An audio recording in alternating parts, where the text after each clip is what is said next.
मध्ये पुष्कळशा गोष्टी करता आल्या असत्या पण त्या झाल्या नाही आहेत. जशी गार्डन तशीच राहिली, रस्ते तशीच राहिले, गटर तशीच राहिली, ज्येष्ठ नागरिकांच्या समस्या झाल्या राहिल्या, प्रायमरी हेल्थ सेंटर तसेच राहिलं, ते जिल्हा परिषदकडून महापालिकेकडे आलं नाही.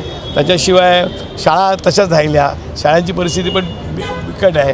तर यावेळेस अशा वेळेस परिवर्तनाचा उपयोग काय झाला त्याचा विचार करा. विधानसभेला देखील तुम्ही त्या पदासाठी दावेदार होता, तुमचं नाव चर्चेमध्ये होतं, परंतु अचानक तुमचं नाव बाजूला झालं आणि मागून कोणतरी आलं आणि तो घेऊन गेला.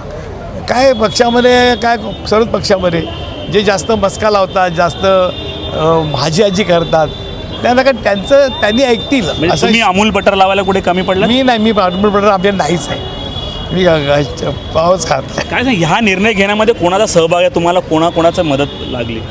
एंटायर समाज हे जे मला उभे आहेत सगळ्यांची मला मदत झाली. हे लोक मागे लागले, दादा उभे राहा, दादा म्हटल्यानंतर मला पण फिलिंग आलं ना, आपण मोठे भाऊ आहेत त्यांचे, आता यांचं आपल्याला ऐकायला लागेल.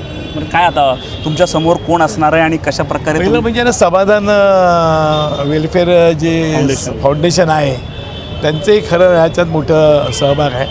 ही मंडळी सगळी माझी लहानपणापासूनचे मित्र आहेत, बालसभांगणी आहेत. ह्यांनी जास्त जोर पकडला की तुम्ही ह्याच्यामध्ये ह्याच्यामध्ये आमच्याकडून विजयासाठी शुभेच्छा आहेत. तर खरोखर 40 वर्ष ज्या व्यक्तीने भाजपसाठी जीवाचा रान करून आपलं रक्त आटवलं, त्या माणसाला जर भाजप डावलत असेल तर नेमकी भाजपची राजनीती म्हणायची का, हा सवाल आता उपस्थित. आता जनता जनार्दन शेखर धुरी यांना नगरपालिकेत पाठवते का, ते निवडणूक निकालानंतर समोर येईल. HPLसाठी प्रवीण नलावडे, वसई.